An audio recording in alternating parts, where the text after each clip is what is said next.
ఉమ్మడి ఆదిలాబాద్ జిల్లాలో అన్ని కుల సంఘాలు కూర్చొని ఏదైతే ఇప్పుడు వచ్చే నెల 23 తారీఖు నాడు ఉన్నదో ఇక్కడ ఎస్టీ జాబితా నుంచి లంబాడాలను వెంటనే తొలగించాలనే నినాదంతో ఏకైక డిమాండ్తోనే ఇక్కడ ఉట్నూరు కేంద్రంగా ఎంపీటీఓ గ్రౌండ్లో మేము ఆదివాసీ అన్ని తెగాలు కలిసి మేము 23 తారీఖు నాడు భారీ ఎత్తున బహిరంగ సభ జరగవలసింది వస్తుంది కాబట్టి ఈ సభకి ఆదివాసీ రాజకీయ నాయకులు మరియు ఆదివాసీ అందరూ ప్రజాప్రతినిధులు ఉద్యోగ సంఘ నాయకులు మహిళలు అందరూ ఏకమై ఈ యొక్క ఏదైతే ధర్మయుగ సభ ఈ సభని విజయవంతం చేయాలని ఈరోజు పుట్నూరు కేంద్రంగా పిలుస్తున్నాం.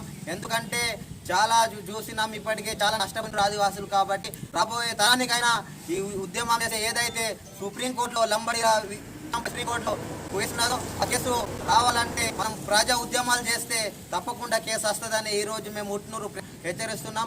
ఒకటి ఇంకొక లంబడి సోదరులారా, మీరు తప్పకుండా ఎస్టీలు కారు కూడా ఇప్పటికే వేల ఆదివాసీ సంక్షేమ పరిషత్ వాళ్ళు చేసిండ్రు, ఏదో సర్టిఫికేట్ ఏబీసీ సర్టిఫికేట్ జారీ చేస్తున్నారు. కాబట్టి మీరు ఎస్టీలు కూడా ముక్తఖండంగా ఈరోజు ఉట్నూరు కేంద్రం నుంచి మేము డిమాండ్ చేస్తున్నాం. ఎందుకంటే ఇక్కడ ఉన్నటువంటి ఆదివాసులను మనోభావాలను ఉత్పత్తి అయ్యే విధంగా మీరు కూడా మాట్లాడవద్దని మేము ఆదివాసీ హక్కుల పోరాట సమితి తుడుందేప నుంచి మేము డిమాండ్ చేస్తున్నాం. ఈ సమావేశం ఏదైతే మా భారీ బహిరంగ సభ ఉన్నదో ఆ సభకి 9 తెగల ఆదివాసులు అందరూ అన్ని సంఘాలు కులమత లేకుండా అందరూ వచ్చి ఆ సభకి విజయవంతం చేయాలని మేము పిలుపునిస్తున్నాం.